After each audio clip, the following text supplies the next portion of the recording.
Hello, hello, hello, and welcome back to the Premier Chelsea, your source for all things Premier League, but starting with Chelsea first.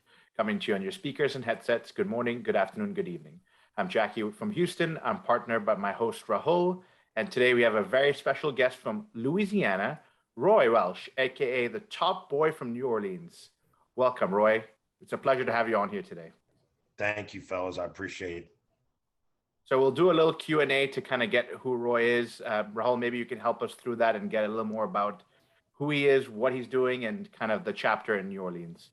Definitely. So welcome, Roy, once again, and it's a great pleasure of ours to have you on. So for our listeners and viewers on YouTube, if you don't know or haven't seen it yet, Carefree Louisiana, the chapter down south, at least for us, me myself here in the Northeast, is hosting a big event called the Blues Day. So Roy is kind of here to tell us more about it. But Roy, before we get into that, you want to tell us about Carefree Louisiana, how the chapter started, and some of the other clubs that are kind of under the umbrella of this chapter. Absolutely. And before I get into it, Jackie, Rahul, I really appreciate you guys having me on. The pleasure is mine. So I'll get right into it. Carefree Louisiana, we officially started about a year ago, but this club has got its origins back until at least 2013. Some locals would tell you it goes back longer, but we sort of officially kicked it off a year ago. We were in contact with Chelsea in America, trying to figure out how to get ourselves towards official status. I was a member of the New York Blues before, and I'm still super close with a bunch of those guys. So when I moved to New Orleans, I was shocked that there were fans in town. There were a lot of good supporters, but there was no official club. And my good buddy Dylan Polk, Ben Landry, Kyle Wainwright, a bunch of local guys. But we sort of decided, all right, let's make this thing official. And there had been clubs in Baton Rouge. There had been sort of the genesis or the beginnings of a club in New Orleans. So we decided, let's merge them. Let's make it a coalition. So we have Carefree Louisiana actually has 3 individual chapters. We've got the Port City Blues out of Shreveport. So that's in the northern part of the state. They're just starting to kind of get some momentum. They're looking for a pub, but they're in the works. And then we've got the Zydeco Blues in Baton Rouge. And then we've got the Crescent City Blues out of New Orleans. And Dylan pumps me out, I guess, calling me the top boy of New Orleans, but I'm not going to run away from that title. I've been happy to kind of help get this thing going, but I've had a lot of good guys behind me that have helped push in the right direction. That's great to hear. And the one thing I picked up there was there's been a presence, or at least an idea of having a club since 2013. So, soccer, football, whatever you want to call it, has been growing in this country. And it's the likes of your clubs, what New York Blues does. I know there's Boston Blues. Jackie has a couple in Houston himself. These are the clubs that help grow the sport and share the passion with other people that may not know much about the game. So we're glad you started it, and we're glad you're here. But you're not stopping there. You're going ahead and scheduling and hosting, I want to call it the biggest party, Chelsea party in America. Arguably maybe even bigger than some of the fan fest that we've seen the Premier League host. So let's get into that. How did that idea come around, combining Chelsea and Mardi Gras into one event? Sounds like a great idea, but how did that all come about? Yeah, I mean, I think there's a few things. I feel like I speak for a lot of football supporters that what draws you to a club or what makes you fall in love. Of course, it's the style of play. There can be a lot of things, but the thing about the English game that's so special is the atmosphere. That's what makes it, to me, the most amazing spectacle in sports. So we wanted to try to create an atmosphere in New Orleans. We had about 50, 60 people for the FA Cup final last year. We had about 100 for the Champions League final. And we realized, you know what? We can throw more parties than this. Let's and we can throw bigger parties than this. If this is what we can get for a Champions League final, let's bring people from around the country. New Yeah. Orleans is a great tourist town. It's a great town to come down and let loose and forget about your stresses and your cares for a couple of 3 days. So we knew, particularly with Mardi Gras having been canceled last year, that a lot of people here are as amped up for carnival season as they've ever been. We knew that we could probably get people to come in from out of state. And we knew, at risk of sounding cocky, that we've got a really special atmosphere. We sing nonstop.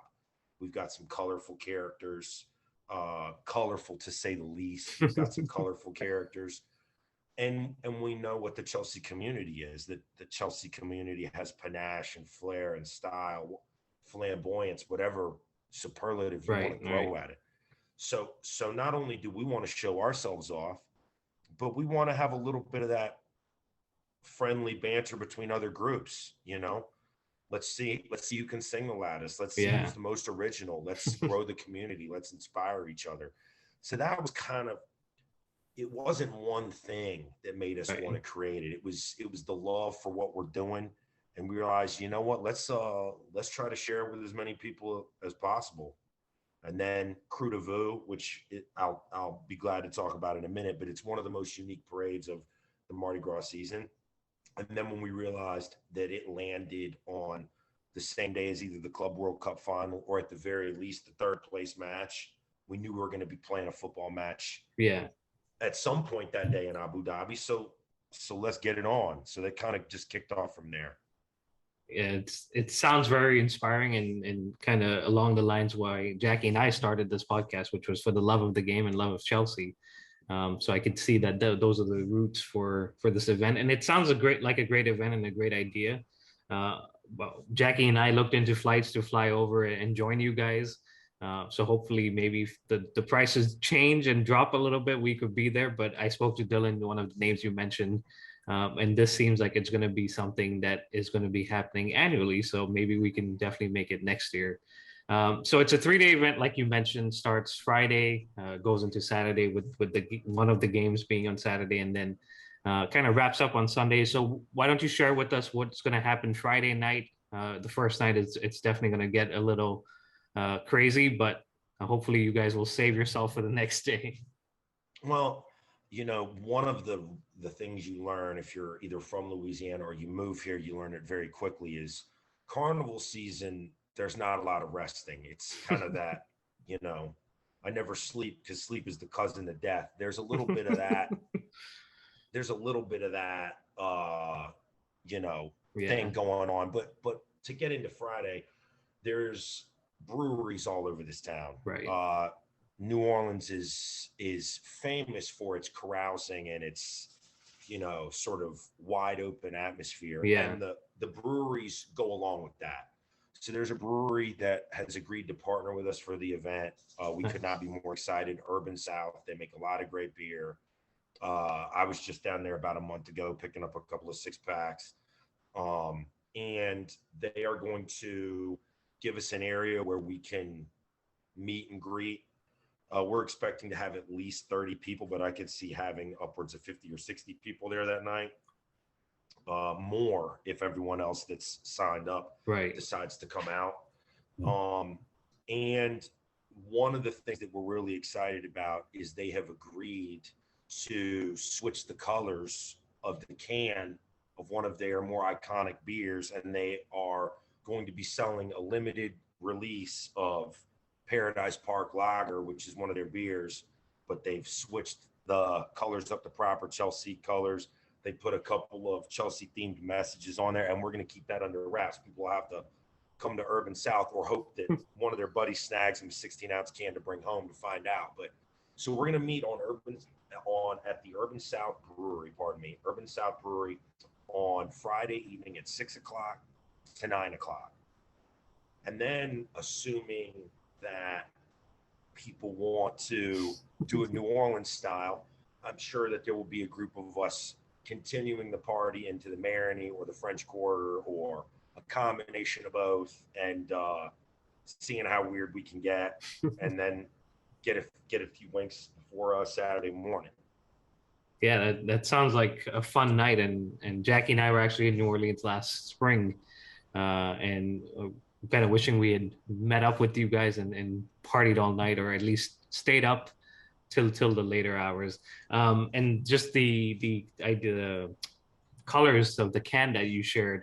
I wish I was coming down just for that. So maybe you can snag me one, Roy. Yeah, maybe I'll have to see. Yeah, you guys are helping us out. Maybe I'll have to squirrel away some for y'all. I'll keep them in my fridge, and when you guys make your maiden voyage down here to get rowdy with Carefree Louisiana, I'll make sure you got some hops with your name on it. Yeah, definitely. So that's Friday.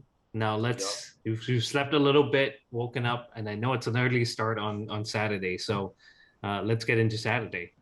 So Saturday is actually going to be a little bit atypical just for us New Orleans boys. Right. There is a nationwide Arsenal event happening at our home pub that day.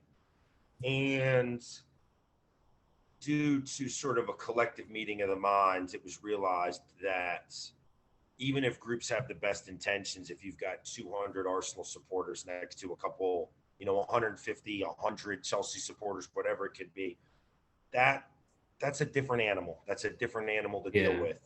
So we are going to be watching this match instead of our normal location, which is at Finn McCool's, which is a pub, great Irish pub. The owner, Sean, is a big ally of the soccer community, football supporters community in New Orleans. We normally watch it Finn McCool's, but on this event, we're going to be at the American Sports Saloon, which is on the very edge of the French Quarter on Decatur Street.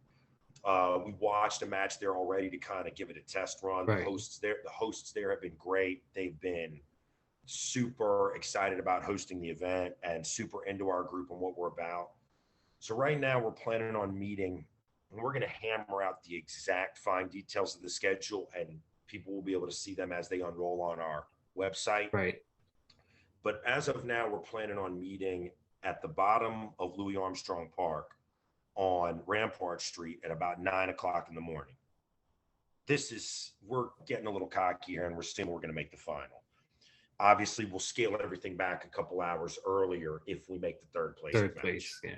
But assuming the final kicks off at 10:30, we're going to meet around an hour and a half before the match up at Armstrong Park, and we're going to replicate the pub walk they do in England, and we're going to drink some beers in the park, and we're going to walk down Esplanade, and we're going to make sure that anyone that's not already awake that morning in New Orleans is awake by the time we get to the pub, and get our singing voices revved up and raise a little cane in front of the pub at around 10:00 and walk in and try to drink all their beer up.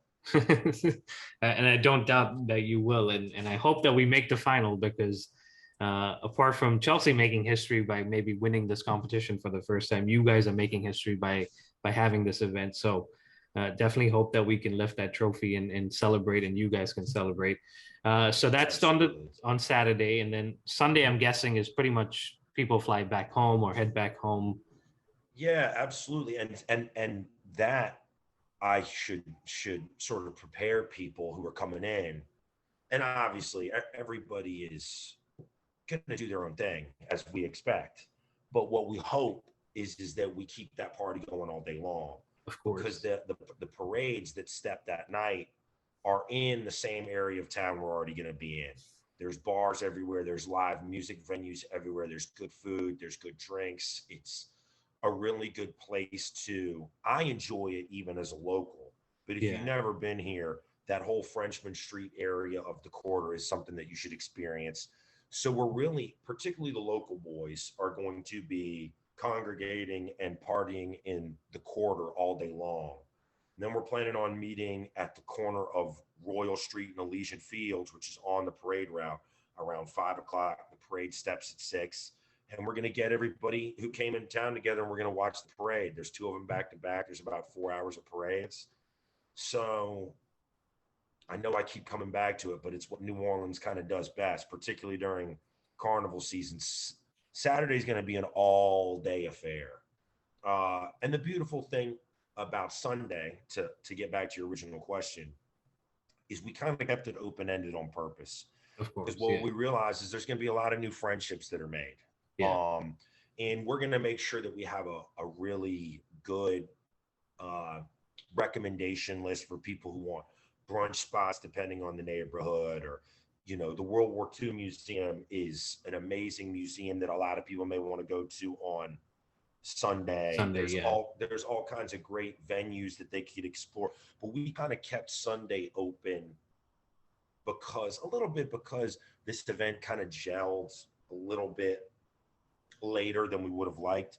But then we also realized, you know what, as much as we could plan another brewery tour, let's give people let's have some unstructured times Yeah. where the people you were partying with the day before, if you just want to go get a couple beignets on, down in the market and drink some coffee, you can do that. Yeah. So Sunday's going to be free form.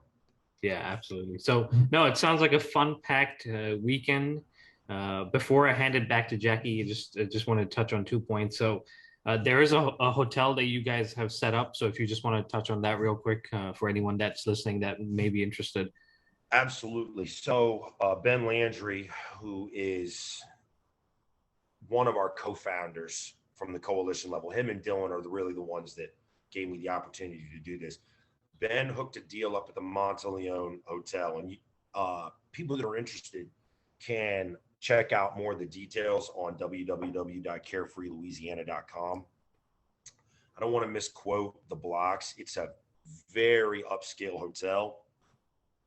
So it's a little bit on the pricier end, but then when you also consider what the Monteleone normally costs, it's significantly less than what the Monteleone normally costs. Right. So that's for people if they're, if a bachelor party was coming into town and they wanted to fancy it up, the Monteleone would be a good way to do it. If, there's a couple out there that are both Chelsea supporters that want to make it a romantic getaway. In addition, I would have absolutely recommend the Monteleone. And also for people that are looking for Airbnbs, they're welcome to reach out to me.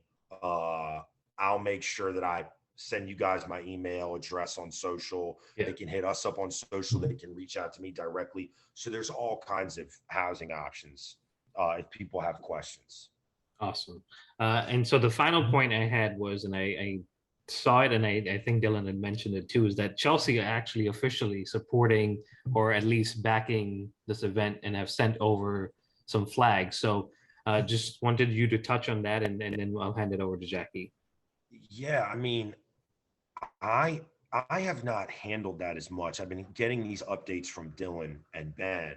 And, for all the talk that you hear about clubs getting out of touch with the fan base, this is one gesture, but it's a heck of a gesture in my eyes. I could not be more proud to be a supporter of this club. And I've always felt that way. Ever since about 1998, 1999, I felt that way. But they really have given us our blessing. They are looking to help us promote it as much as possible. They definitely sent us the flags that you're referencing. I get the feeling that they may have sent us something else that Dylan's keeping under wraps. I'm not sure about that. If I knew, believe me, I like to spoil stuff. So I would tell you if I knew. But yeah, Ben and Dylan, both our co-founders, have had a couple of conferences with Chelsea boys all the way over across the pond who have been super helpful and offered their time and resources. So we could not be prouder and happier and more gratified to have the club's support. Yeah, definitely. And just to add to that, some of the guys that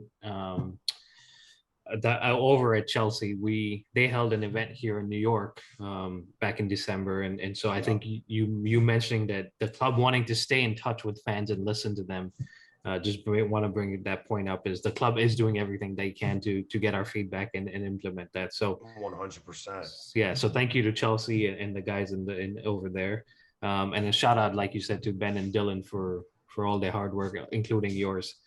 So that's in a nutshell the event. If anybody needs any more information, please reach out to Carefree Louisiana on Instagram. I know Dylan and Ben pretty regular and respond pretty often on there, and then on their website as well, carefreelouisiana.com. So Thank you very much, Roy, for sharing course, those thank you. details. And now, as it's tradition, we usually have a quiz with our guests. So I'll hand it over to Jackie. He's prepared the quiz. I haven't seen the questions. Full disclosure here. So Jackie, why don't you take it over? Yeah, just before I start, I just want to say it was great listening to your story. I think it's amazing to see the reach that Chelsea as a football club has. Just hearing, some of the cities in Louisiana that have fans in them is just amazing to see. And what football can do and what you guys are doing at Carefree Louisiana to bring people together and just share the passion for football is amazing. That's exactly what Rahul and I have done. And, having you on here and now hopefully playing this quiz, it's not too difficult. It's just something a little fun to get us off the ground here. So Rahul, I'll start with you actually, just to get kind of into the motion. Super simple question. If you don't know this one, we've got to get off the podcast. Which international side does our midfield maestro, Mateo Kovacic, represent? Which international side? I can give you the options, but I think you should know the answer, but I'll go ahead anyway. Is it A, France, B, Spain, C, the United States, or D, Croatia? Let me think. I think it's Croatia. There you go. Well done. So, Roy, in the interest of keeping it kind of fair, I'm going to kind of ask you a similar question. Which international side does our goalkeeper, who is now one of the world's best goalkeepers as well, Edouard Mendy, represent? Is it A, Ivory Coast, B, France, C, Senegal, or D, Sweden? Senegal. And I saw you were ready to jump right out the ready. gate, so I should let you go. I wanted to be impressive early on before I get dusted in the later rounds. So for those who are listening, I saw with my own eyes he was ready to give the answer before the options. But Rahul, I'll jump back to you. Who was Chelsea's top scorer in the 2021 season? So that's last year. Who was Chelsea's top scorer in the 2021 season? So your options are A, Jorginho, B, Mason Mount, C, Giroud, or D, Alonso? There was a lot of coverage around this, and I think that's part of the reason why we brought Lukaku in, but it was Jorginho. That is correct. Good job over there. And if I'm not wrong, I think he's, again, pretty high up there this season. So he actually scored 7 goals last season, which is, a good return for him. It's not too bad. But I'll ask Roy, so far this season, who is our top scorer? I'll pause maybe if you know the answer before I give the options. I think I do, but I want to hear the options. Sure. It's A, Mason Mount, B, Lukaku, C, Jorginho, or D, Timo Werner. Okay, so I can ask a qualifying question. Are we talking about the league, or are we talking about an all competition? The season as a whole, all competitions. Oh man, it was give me the options one more time. I'm pretty sure I've got my guess, but let me hear one more time. A, Mason Mount, B, Romelu Lukaku, C, Jorginho, or D, Timo Werner.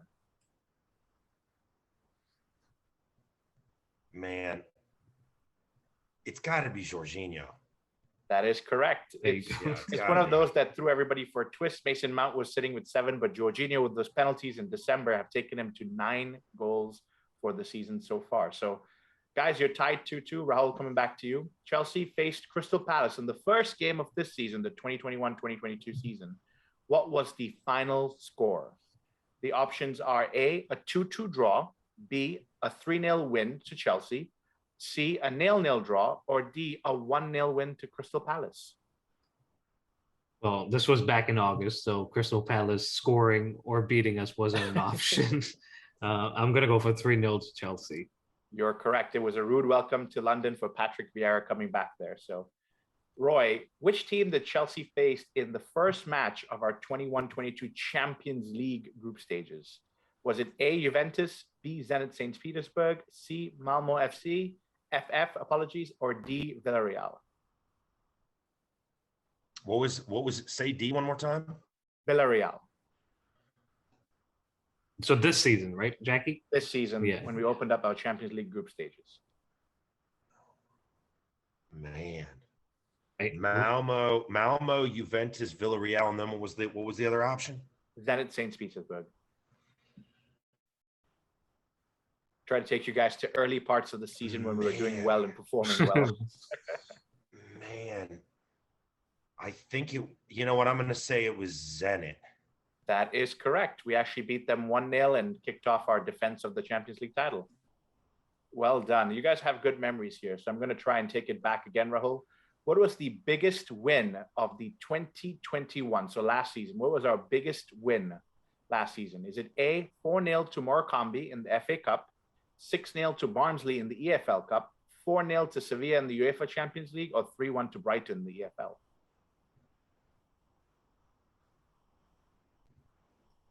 Last season, right? Last season, that's right. Barnsley? That is correct. We did beat Barnsley 6-0 last season. It was one of our biggest wins of the season. So I'll stick with last season. Roy, how many Premier League points did Chelsea win during the 2021 season? Is it A, 60, B, 62, C, 67, or D, 74? That's a tough one. It is a tough one. I'm going to say 67. Right on the money again. You guys are doing Whoa. very well. 67, we ended up sneaking into 4th position with that set of points. So it looks like we're doing very well, guys. I've got the last 2 questions here. This one is in lieu of the game we're coming to play with Tottenham. Rahul, in which year did Chelsea first play Tottenham in a league meeting? So is it A, 1905, B, 1907, C, 1909, or D, 1915? It's a tough one. This is going way back. Yeah. 19. You can fill in the rest. No. 1905, 1907, 1909, or 1915. 1909. That is correct. I hope you knew that, because that's a very, very good guess there. 1909, Tottenham had only just entered the Football League. We beat them in that game. That's going to be a different question I'll ask to Roy in a second. But in the second half of that season, we actually lost to Tottenham, which ended up getting us relegated because of that particular result. So, Roy, just like I've alluded to, what was the final score in that game? Was it 2-1 to Chelsea, 2-1 to Tottenham, 0-0 for a draw, or 3-1 to Chelsea? And obviously, I know this is way back in the day. So 2-1 to Chelsea. There you go. That's brilliant. You guys have done excellent. It's a tie. Unfortunately, I don't have a tiebreaker, but at least I know I'm sitting in the same room as some really good Chelsea knowledge-based people here. But thanks for letting me host that, guys. I appreciate it. That was fun. Thank you. So yeah, Roy, that was our traditional quiz that we do with our guests. So thanks for participating and getting them all right. I thought I'd nick that win at the end, but you fought back. So let's move on here. We'll do a Brighton review, and then we'll talk about Spurs coming up at the weekend. So Jackie, you want to run us through the starting 11 real quick, and then we can just discuss some of the key items from the game. Yeah, so for the Brighton game, I think that we played an interesting formation. It's hit or miss with Tuchel these days, but it was a 4-2-2-2, if you want to believe what stats are saying. I mean, he does kind of make it very fluid, but a back four of Azpilicueta, Thiago Silva, Rudiger, and Marcos Alonso. Of course, Kepa Arrizabalaga in goal. 2 in the midfield of Jorginho and Kante, a little bit higher up with Mason Mount and Hakim Ziyech playing behind Callum Hudson-Odoi and Lukaku. Yeah, so a strong lineup. Personally, would have preferred to have seen a few more changes up top. And Roy, I'll ask you this question here. Were you surprised to see Ziyech and Lukaku starting, especially after that City game? Not incredibly, only because we don't have a ton of winging options right now. And Tuchel's kind of got to go with what's available to him to an extent. And I also think he seems to be a manager who at times likes to see his guys work through some tough spots and sort of put their feet to the fire a little bit. I have mixed feelings on both of these players. They both have caused me a lot of frustration at times. But when you spend 100 million quid on a striker, you need him to score goals, particularly when we haven't been getting goals from forwards in recent memory. Yeah. So I guess to put a point on it, I wasn't happy necessarily to see those two in the lineup, but I wasn't surprised to see them in the lineup. And I wasn't angry to see them in the lineup because at some point you gotta use the ammunition you got. Yeah, Roy, we've discussed this many times on this podcast, but I'd like to get your take on it. Chelsea and strikers, we don't always seem to have the best luck, especially when you look at our number nines in recent history, going back to maybe Fernando Torres, and even before that, maybe Mattia Kejman and a couple of other players in between. Of course, Alvaro Morata and now Lukaku. Do Chelsea just seem to struggle with strikers up front and finding maybe the right big number nine to play for Chelsea? I want to be decisive and give you an answer on that. I can't figure out what the problem is, right. Because when you have had as many guys to try to fill that void as we've had, you'd think that it hit with someone, right?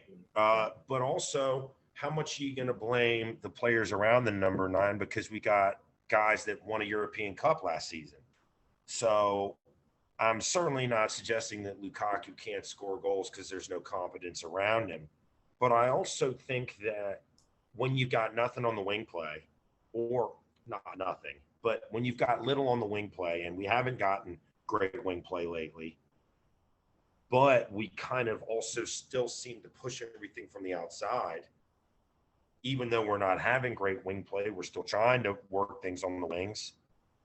How much can you really know what's causing it?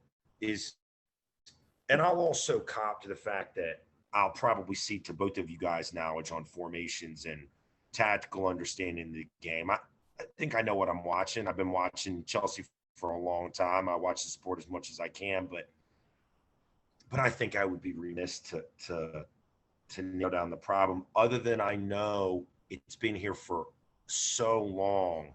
Yeah. It's hard to blame it on any one guy. Yeah, fair enough. I think that's kind of the analysis Raul and I have taken over the years. We're just waiting for that match made in heaven. And sometimes we wonder if it's the curse of the number nine. You look at Diego Costa coming in and taking the number 19 and having an incredible couple of years. But Raul, I think we can move on off of that. Maybe we talk a little bit about Hakim Ziyech, who was the opposite player in this particular game. Any thoughts on him? Yeah, I mean, I just kind of share in the sentiment that Roy shared. I was kind of surprised, but I was also more unhappy just for the fact that he was pretty awful in that City game, and to see him come back in was kind of disheartening, because I kind of wanted to see Pulisic, not only from the fact that we're watching here in the US, but Pulisic offers a little bit more direct wing play than Ziyech does. But Ziyech steps up and scores, and I think that's where we'll take the discussion here. Is that goal comes out of nothing, really, and sometimes that's what we need, just a shot from outside where the goalie isn't expecting it. So the question, I'll kind of open it up to you, Jackie and Roy, is should he be shooting more often? And then the second part of that question was the celebration, kind of not really celebrating, but just standing there, letting all the players jump on him and kind of just staring at the camera, maybe more out of frustration, sending a message. Jackie, I'll start with you, and then we can turn it over to Roy.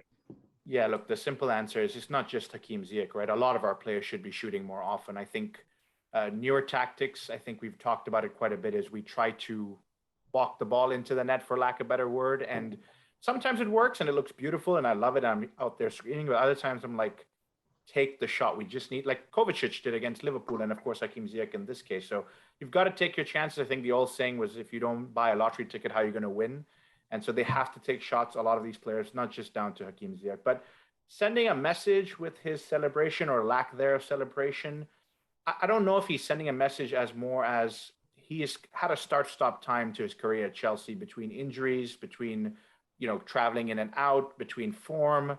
And so I bet as a top professional, you're frustrated. And so when you finally get the chance and you score a goal, you're just saying, I can do this more often. And yes, you can say it's sending a message, but he can also be looking at himself saying, I should be doing this more often. Yeah, and I see Roy was nodding his head. So Roy, I'll turn it over to you. Just kind of similar questions and your thoughts on them. Yeah, I don't know if it's something as specific as sending a message. The boys at the pub will tell you that I read way too much into body language, and I'm sure that's true. But I don't dislike Ziyech. And there have been players that I have disliked. Not many, but Chelsea's had some players over the years that I've not liked. But I don't dislike Hakim Ziyech. I really don't. But I've never felt like he's been happy. I don't mean that there haven't been happy moments. He scores that goal at the Etihad last year, which is one of the goals of the season, and I believe gives us the confidence to beat them in Porto. And also, maybe more importantly, it puts the doubt in their head going into Porto that we just can't kill these guys off. So he's given me some very happy moments. But I've never been less surprised to see a Chelsea player unhappy after a goal. Um, so more than sending a message, I just wonder if it's indicative of how he feels. Did he feel more comfortable? Did he feel more comfortable when he was playing in Holland? I don't know. Yeah. But I do think he should shoot more. But to echo what you and Jackie have both said, I may criticize him for body language, but that's subjective. That's my opinion. I've never met the bloke. He could be fantastic. He could love Chelsea with all his heart, for all I know. But what I do know is, should he shoot more? Absolutely. But you can say that about maybe 5 or 6 dudes on that side, Yeah. that they should shoot more. Yep. That's a great point. And I'm going to latch onto some words Roy said, but I'm going to put a big disclaimer on these words. I'm not saying this is Hakim Ziyech, but just kind of along the lines, some players physically are not able to adjust to the Premier League, no matter what they try. The Premier League has a lot of pace, a lot of physicality, and coming from Ajax, he had a lot of room and not necessarily footballers that were on him within a second every single time that allowed us to see the magic that is Hakim Ziyech. And so I'm not saying he's not going to fit in the Premier League. I don't want to throw the white towel in just yet. But if you're going to want to play week in, week out, especially at Chelsea with the competition we have, you're going to want to see him change his game a little bit. And that may mean we lose a little bit of flair. But if it's taking more shots and getting more goals just by direct play, we're all here for that. I'm absolutely here for that. So, Yeah. I mean, that's great. I don't want to keep hanging on to Hakim Ziyech. He's got his haters. He's got his lovers. I think here we've had a good discussion on him. We start the game, 1-0 in that first half. And even after that goal, guys, it didn't seem like we were really getting into it. And, of course, we could talk a little more about Tuchel at the end, but he did come out and say we were tired. Is Brighton having a better game overall in that match, or were we actually tired, or were we just poor performance-wise? Rahul, I'll start with you.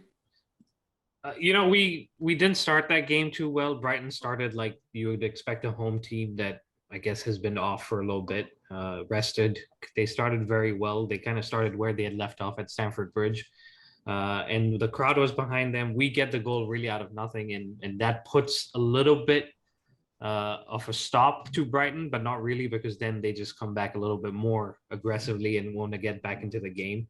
And we never controlled that game, even after getting that goal. We were always kind of struggling, trying to make things happen. Lukaku and Ziyech not connecting, and we can get to that argument or the supposed argument that they had at halftime. But for overall how well we've controlled games this season, this was one game where we just never seemed to grasp it. And Brighton, to their credit, were very good. And sometimes you just have to say they were better than us and came out with a much better plan than we did. Yeah. Roy, your thoughts? I think it was a combination of all three. I do think we're tired. I also don't think we're very good, and we're very beat up, saying things that are contributing us being tired. And, it's easy to be arrogant when you're the champions of Europe. But you gotta tip your hat to Brighton to an extent. That's a tough side, man. They've taken a lot of points off the top 6, top 7 teams all year. They've been doing it to a lot of people. Now, do you feel like you should get 3 points at home when you're Chelsea and you're playing at the fortress that is Stamford Bridge? Yes, you feel like you should get 3 points. I'm not gonna walk back how angsty and upset and annoyed and angry and unpleasant I felt Tuesday afternoon. I didn't like it, but I do think you got to tip your hat. I mean, they got some they got some tough, proud dudes over there, and they will get at you for all 90 minutes. So I think it's a little bit of all three. Yeah, no, look, credit due where credit is due. I think you've summarized it perfectly. Brighton came to play and they wanted to do something to show their supporters that they're here to stay. And I think that's indicative of how many draws they have this season, because like you've touched on, they've probably drawn with some of the higher teams in the Premier League by just being resilient. So it's good for them. Rahul, like you touched on, if we're tired, we hopefully can ride that wave. Maybe coming to the World Club Cup, as sad as that sounds, getting away from the Premier League might be a good change of pace. And then we can kind of build off from there. But you talked a little bit about this earlier, Rahul, the Hakim Ziyech and Lukaku, air quotes, arguing situation. Since you brought that up, do you want to share a little bit of that and then turn it over to Roy to share his thoughts as well? Yeah, so I mean, it was really at the end of the first half, they're kind of walking off the pitch and talking, and Ziyech's covered his mouth. Lukaku was responding back to him. And I think it just comes down from uh, the lack of understanding and chemistry between the two. I think Lukaku preferred the ball maybe played more into his feet. Ziyech was playing it so that he would run onto it. He was also saying, I'm playing it to your right, where I think you can control it better, or whatever the case was. But you can visibly see two players that were unhappy, and that's fine. They're professionals. You want them to be a little amped up. You want them to care. We sometimes say they don't care enough, but in this case, you're seeing that they care. So for me, it wasn't really much of a big deal. It just showed that there's two guys that want to do the best they can and get the best out of each other. And sometimes you want to see players figure it out between themselves. They don't always need Tuchel or a manager in the dressing room to say, this is exactly what I need you to do. So they took it upon themselves, and I don't really have any issues with that. Yeah, Roy, your thoughts on that? Yeah, I very much agree with Raul, and I have been hard on both of these guys. I thought, as we say down south, I thought the interview that Lukaku gave, the way we would call it down south, is it was tacky. It was extremely tacky. It was poor taste. It shouldn't have been done. And he's earned himself a hiding from those supporters on Sunday if things go bad. He paid for it, whether he knows it or not. And I think there have been times where Ziyech has not looked happy. I'm not going to say he's been a malcontent. He certainly hasn't gone and popped off in an interview with the foreign press the same way. But as much as I get the vibe from Ziyech that he's a bit unhappy, and as much as Lukaku has told us he's unhappy, I'm not going to be too hard on anybody for stuff that happens in the heat of the moment. It's like Rahul just said. I think it was Rahul just said it a minute ago. We can get on guys for not caring enough, and then these guys are beefing in the heat of the moment and in a moment of passion. I guarantee you, Chopper Harris used to say some nasty stuff to his teammates coming off the pitch at halftime. So I'm not making too much out of that. I'm more concerned about the overall pattern with both of those two than I am concerned with a despondent look after a goal and a minor beef walking into the changing room.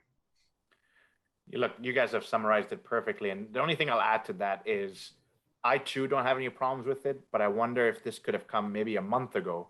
Maybe if these guys were discussing and getting on each other's toes a month ago and said, get me the right ball or play me in, we would be in a better situation than we are now. Look, sometimes it has to get to a point where we're frustrated before people start really opening up about how they feel. So like you guys have both summarized, I think I like to see that as long as it's all in the spirit of sportsmanship and we work off of it. So, we get into the game, Brighton scores, and I think I've asked this question before, so Roy, I'll ask it to you. Tuchel's Chelsea has really been built on strong defense, but lately, especially since end of November and going into the Brighton game, we seem to crack under pressure. We seem to leak a goal here or there. We don't really know how to see out a match. And ultimately, I think that's costing us. Any thoughts on what we can do with this defense and how to kind of get back to that solid team we had last season? Well, I don't know how much we can do past shoring up and making sure that we're ready to give a go when guys come back. I think one thing that I'm going to be and we're all going to be interested to see is what happens with Tony coming up. we have him going forward, or does he walk? Right. Because he is a rock in the center of that fence. Yep. Particularly considering how out of form he was through a lot of Frank's tenure, and to see he's just been on an absolute rampage for about the last 10 months. So yes, he's already there. So that may not be doing anything to fix it. But if you lose Rudiger, then you've got one more problem. We've never been the same since we lost Ben Chilwell. And then it made it worse when you lose Reece James. So part of it is just going to be getting dudes healthy. Yeah.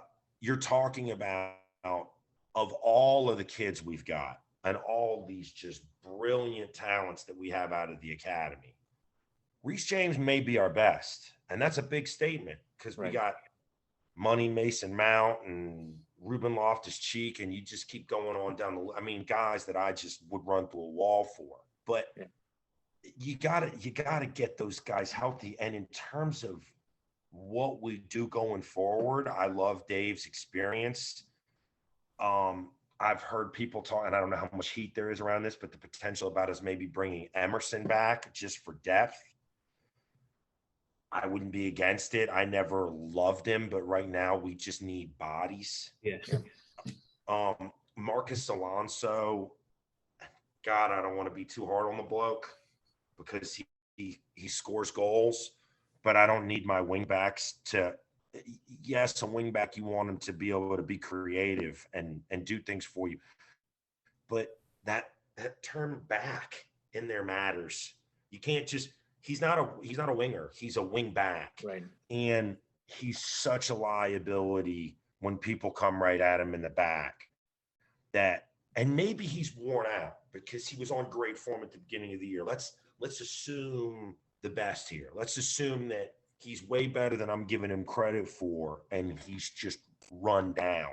Yeah. Well, then if he is run down and you need to get him back to that form, then that means you got to bring someone in who can give him some relief and give him some time to rest, because he has been such a liability, I feel, lately. So again, getting those guys healthy, I don't mean do something that's financial suicide, but try to find a way to keep Rudiger and find someone to either take Marcus Alonso's spot or at least relieve him on minutes, so maybe we can get him back into some more ideal form.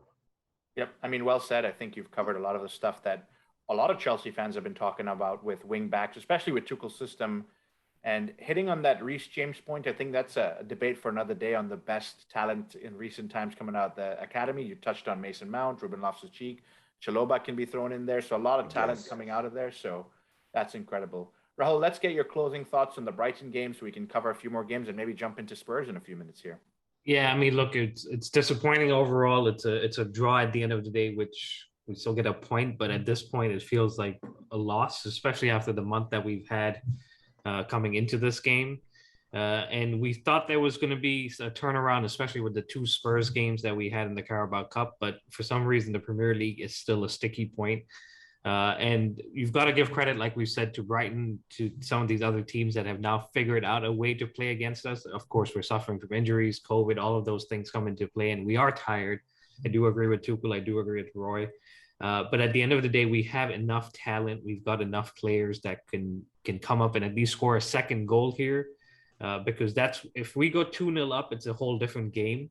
But when you're 1-0 up and keeping people in the game and keeping things open, it's always an opportunity for things to change. And the only one thing that we haven't touched on, and I just want to bring it up, is early in that second half, after we had scored, Rudiger steps up. I know we just spoke about him, plays an early ball into Lukaku. Lukaku makes the perfect run. I think he was slightly offside, but he gets a shot off. And I think that was one of his only shots in the game. And I think that's one of the things lacking in our play, is that early killer ball from midfield, from a deeper position where we can find our attackers. And it's not always, let's send it wide to Azpilicueta or Ziyech or Alonso or Cho and make it predictable. I think we're too predictable now. And I'm in no position. I've been sitting here in Connecticut. I have no right to criticize Tuchel. but I think it's time to maybe speed some things up and unlock the potential of a Timo Werner, Lukaku, Pulisic, because these guys have it in them. They don't suddenly turn into bad players or out of form players. So my rapid thought here is we've got to change some things up and change them really quick, because games are still coming, and Spurs this weekend is a massive, massive game and a must win for us, and one for them that they can easily pull a draw out of and still catch up to us and get ahead of us. And start ruining the Premier League table even further. But look, let's move on. Let's cover just really quick thoughts from a couple of games that happened in the Premier League. Brentford 1, Manchester United 3, apologies there. Brentford seemed to be the better side, having a lot of opportunities, but Manchester United, David De Gea, miracle worker for them, and they score 3 goals. Rahul, your thoughts on this game? Just maybe a sentence or so. I mean, this made the week worse, and United have the potential, and they seem to be getting the results. So can't really say much more. Yep, fair enough. And then the other game that happened was Leicester 2, Spurs 3. Roy, just a quick sentence. Is Antonio Conte changing the way Spurs are performing lately? I think he's changing them about as much as they can be changed. You're getting to that point where I feel like I'm selling my soul because you're trying to bait me into saying nice things about Spurs. I'm smarter than that, Jackie. I'm not going to do it. Well done. But to cop out, I do think, and I wondered about this early on. You know, they tried to hire 15 managers, and every single one they tried to hire was worse than the one they ended up getting. I mean, only somebody as gross as Spurs can accidentally get the best manager they could have gotten on the 15th try. So I don't know if he'll turn them around, but he's got more of a shot. In fact, you know what? He's not going to turn them around. I'm going to be defiant. But he makes me more nervous there than most people do, because I do admire his acumen as a manager for sure. Yeah, well said. I think that's a nice way to tiptoe around saying anything nice about Spurs. But look, here at the Premier Chelsea, we appreciate you tiptoeing around saying anything nice about the Spurs. But speaking about Spurs, Rahul, do you want to take us through a preview, since we're going to be meeting up with our old boss now? Yes, so a third time in the space of pretty much 2.5 weeks, 3 weeks here. 2 Carabao Cup games that we won, and we've looked good in. So this third one comes around in the Premier League, and it's a must-win, like I said, for Chelsea. We're sitting in third, having played 4 more games than Spurs. So Spurs do have the opportunity and potential to overtake us when they have eventually played their games. Obviously, we know Spurs do Spursy things and mess up an advantage that they have. So we're here counting on that. But we ourselves have the opportunity this weekend to put a dent in that and give Conte his first loss in the Premier League, because he's now gone 9 games unbeaten, 6 wins and 3 draws. Where I was going to ask Roy if he was the right man for the job, and he's kind of tiptoed and said yes and no. So I'm not going to put you back in that spot, Roy. But let's talk about Chelsea. In the same time period since Conte has come in, we've played 13 games, won 4, drawn 7, and lost 2. And I think that's where the concern is here is we can't seem to turn some of these draws into wins, but we're not losing. So I guess it's a positive and a negative. The last meeting between these two sides at the Bridge was in November of 2020. It ended 0-0. The last league meeting earlier this season was a 3-0 win for Chelsea at the Spurs Stadium. The last time Spurs won at Chelsea was in April 2018 when Conte was Chelsea manager. And that was the first time Spurs had won at Chelsea in 26 years. So not a good omen in that sense, but we have beaten Spurs the last 5 games we faced them, and they've never lost 6 games in a row against anybody in their history. So we could create some history here. So that's kind of the build up to the game. I'll hand it over to you, Jackie, and maybe Roy, who can help us predict a starting 11. Yeah, so typically before every big game, we try and have a little fun and do a starting 11. One of the things I've been asking lately, Roy, is should Tuchel change his tactics a little bit, maybe go from a back 3 to a back 4? Your thoughts on that, maybe? I mean, when I look at who we've got available, I think Aspi, Rudiger, Silva, and Alonso. But I just don't trust Alonso in any way, shape, or form. I think he probably is a little bit better in a back three than he is a back four. But again, I am notoriously hard on Alonso. I'm aware that I'm probably illogically hard on Alonso. With as beat up as we are, I don't want to sound depressing, but as beat up as we are back there, I almost don't know how much it matters. But to me, he seemed pretty committed to his way of doing things. Right. And I think he's earned that. Obviously, he's earned that. He can. Not only am I just a chump talking on a podcast, but he's one of the best in the world at what he does. Yep. So he's earned that right. But he seems to be the guy that, no, this is the way we're going to do things. We're going to struggle through this, but in 1 year, 2 years, 1 month, 2 months, it's going to click. You're going to be better for it. We don't need to be a Swiss Army knife that can do everything kind of well. We're going to figure out what we do, and we're going to do what we do extremely well. So I'm remiss to pick a lot of formation changes out of Tuchel. Well said. So, Rahul, in that spirit, if we're going with a back three, why don't you take us through our defense and midfield, and then Roy can pick who he thinks the front three will be. Yeah, I mean, it's Kepa in goal. Mendy's still out at the AFCON, so Kepa stays in goal.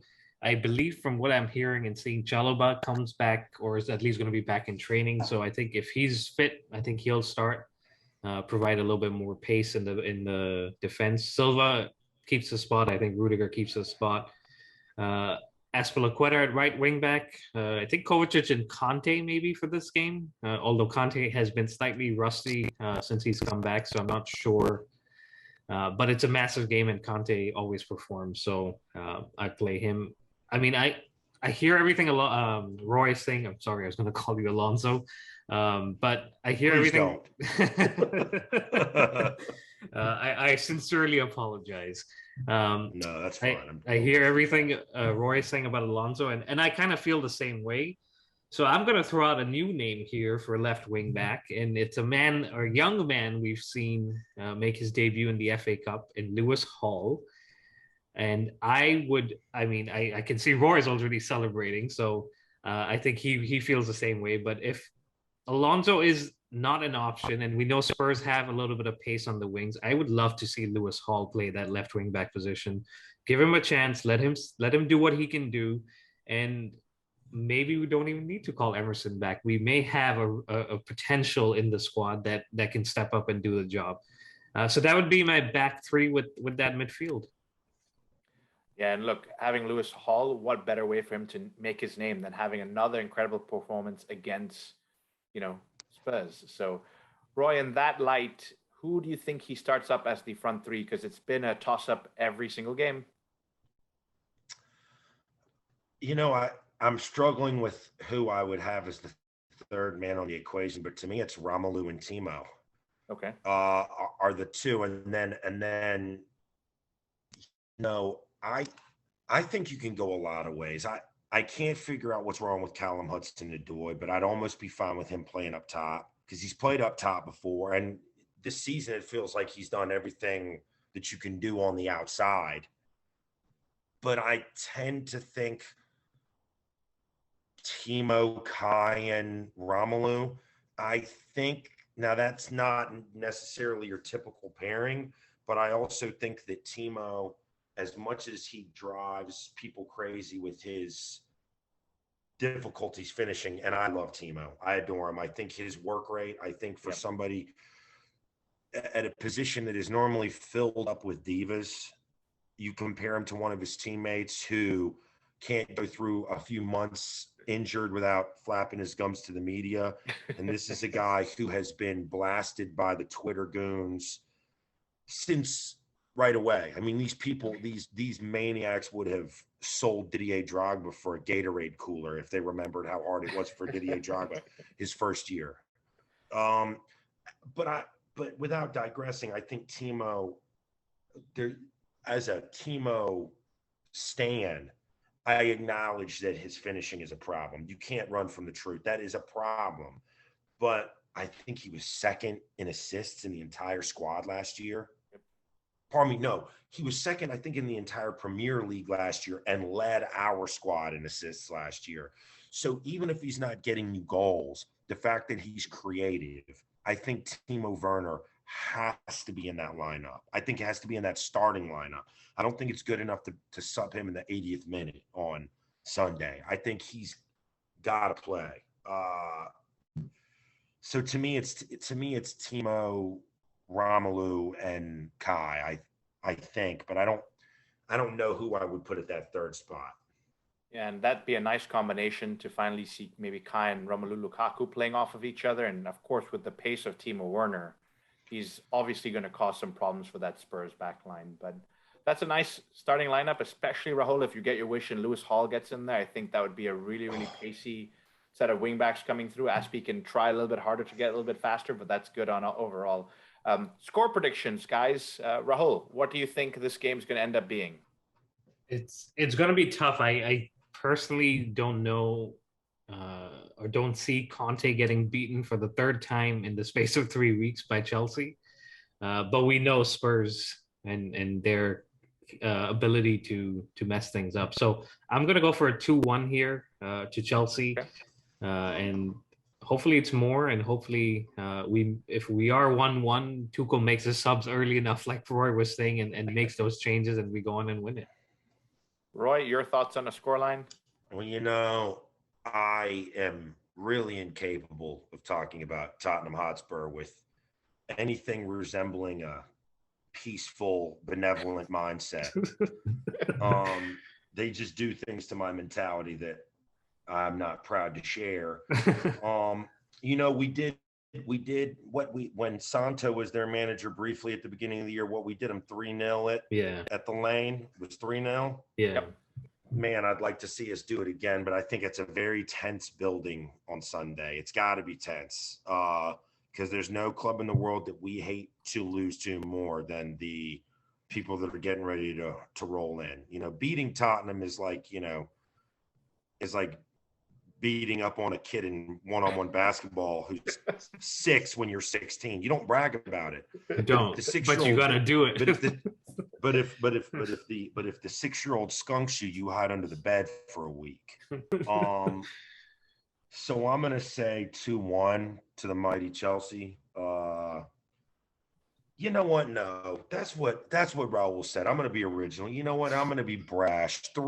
3-0 to the mighty Chelsea. Go. Let's do them 3-0 again. I love it. 3-0 at 3-point lane. This is what we need to see. So that's exactly right. That's awesome. What I'm going to go for, guys, is a 2-0 win for Chelsea. I don't think Tottenham have it in them to break us down. But look, anything can happen, but I've got to be confident. I'm hoping for at some point the season's going to turn around, and that's 2-0 to me. Rahul, you want to take us home? Yeah, I mean, we can't concede the first goal here because I think Roy is spot on. If that happens, that building even gets more tense, and we get tense at home at the pub, and nobody wants that. So praying to all the footballing gods that have kind of taken things away from us in the last month. Let this one go our way, because after this, we have a month-long break from the Premier League. So it'd be nice to sign off with 3 points and solidify, or at least try to solidify that spot. But that wraps it up, guys. Roy, thank you very much for joining us. It was great fun. Thanks for sharing more about the Blues Day event, about Carefree Louisiana, and more about yourself. We definitely enjoyed chatting with you and would love to have you back. And we'll throw up your event details on our social media. And for anyone listening, it's carefreelouisiana.com, the website. Check it out. And Roy, once again, thank you very much. And hopefully you'll join us again in the future. 100%, guys. And thanks for having me. 2 names that I forgot to mention that I got to mention real quick.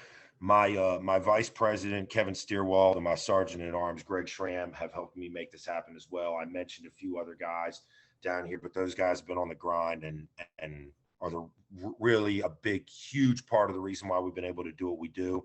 and I hope that you and Jackie both come down here because I can't drink all of New Orleans beer by myself. I could try, but if I have you two guys with me, maybe I'll be able to get closer to the bottom of it. I love So that. I hope to see you guys next month, and I'd love to be back on anytime if you guys would like. Absolutely. Thanks very much, Roy. Guys, please continue to subscribe, like, and follow us. It's at the Premier Chels on Apple Podcasts, Spotify, Google Podcasts, Instagram, and YouTube. And on Twitter, it's at Premier Chels. Drop Roy and the club a follow. It's at Carefree Louisiana on Instagram. And as always, send us your feedback, send us your thoughts, send us your questions, and we will answer them. And we will be back with a new episode. But until then, stay safe and up the Chels.